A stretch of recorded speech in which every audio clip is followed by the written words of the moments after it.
अस्सलाम वालेकुम। Seat belt लगाना कितना ज़रूरी है ये देखें, आपको पीएम साहब ने भी बता दिया।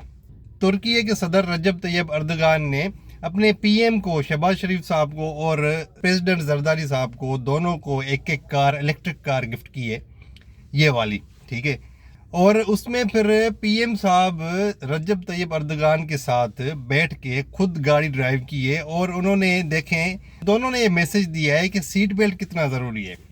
हालांकि वो अगर नहीं पहनते तो भी तो कोई मसला नहीं था ना, लेकिन उन्होंने सीट बेल्ट लगाई है और दोनों ने लगाई है और प्रॉपर सेफ्टी के साथ उन्होंने गाड़ी को ड्राइव किया है। हालांकि थोड़ा ही ड्राइव किया है, लेकिन ड्राइव किया है। और सीट बेल्ट का जो मैसेज दिया है ना, ये बड़ा ज़रूरी था, ठीक है।